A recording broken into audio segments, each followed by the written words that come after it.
Back in October, when the priests of our diocese gathered for our annual convocation, our spiritual director for the week told us the story of a Christian man he knew from China. This man, while in China, was part of the underground church in some of the darkest days of persecution. He was arrested and tortured by government authorities. The government did everything they could to get him to renounce his faith, but he stood firm. Finally, he was freed and immigrated to America. His faith seemed to flourish in his local parish, where he was a regular volunteer, attended daily Mass, and inspired his fellow parishioners. He got a good job and began to excel in his personal life. Eventually, amidst the demands of that life, he stopped going to daily Mass. Then he stopped coming every Sunday. And eventually, he stopped coming at all. American consumerism achieved with money and success what the Chinese Communist Party could not achieve with torture. It killed his faith. Now, I don't tell this to condemn our country or the opportunities that many find here, but simply to highlight an inherent danger that our Lord and Jeremiah point out in these readings. Jeremiah warns of this danger of trusting in ourselves and in the things of the world. He says that we will end up like a barren bush blasted by the heat and dryness of the desert. But notice, when he speaks of the person who trusts in the Lord, that person is not a tree out of reach of the heat and drought. It is a tree with deep roots that can withstand the desert conditions and still bear fruit. Jeremiah himself knew something of this heat and drought. He was a prophet in the waning years of the Davidic kingdom and endured the fall of Jerusalem. Jeremiah's message was rejected, and he was persecuted by the people. So in a real way, this warning in our first reading is coming from a place of personal experience. Jeremiah's longing to share the source of life that kept him going while he watched so many who trusted only in themselves wither away.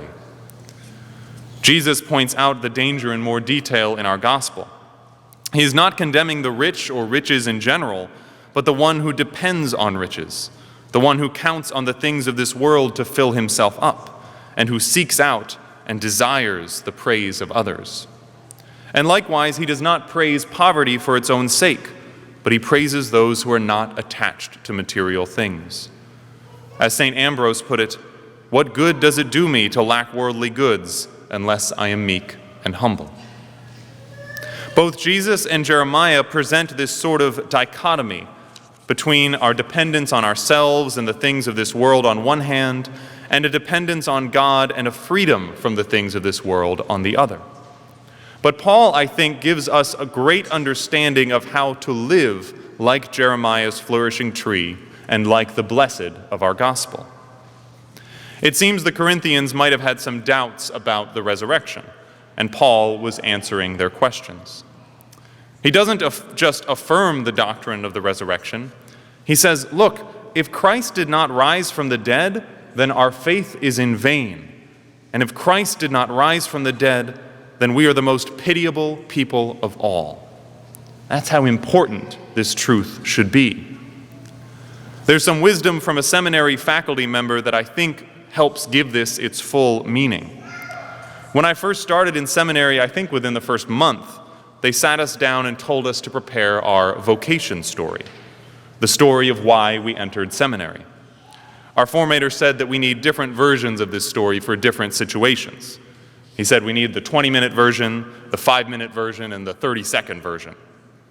People frequently ask seminarians why they are studying to become a priest, and it was very helpful advice to have an answer ready that was both thoughtful and on hand for the sudden question. But later in my time in formation, we had another faculty member who had a somewhat different approach to this question. He told us that whenever someone asked him why he became a priest, he would say, "Because Jesus Christ rose from the dead." It's unexpected, it's a little shocking, but ultimately it's true. It is often and has often been worth sharing the specifics of how and why I think God called me, and how he was at work in me and those around me to lead me to the priesthood. But ultimately, I became a priest because Jesus Christ rose from the dead. Left to my own devices, I would probably be an engineer right now. So I think what Paul is encouraging, along with our other readings today, is that this reason, because Jesus Christ rose from the dead, that reason should be a part of our answer to every why. This is the source of water that can sustain us through droughts in a way that the riches and things of the world cannot. In both the big and important decisions that we face, but as our opening example showed, in the average, everyday decisions of a life and career, we should ask ourselves, is our decision impacted by this truth? If we want to be counted among the blessed and to flourish in the midst of droughts, then the reason behind every decision we make has to be, at least in part, because Jesus Christ rose from the dead.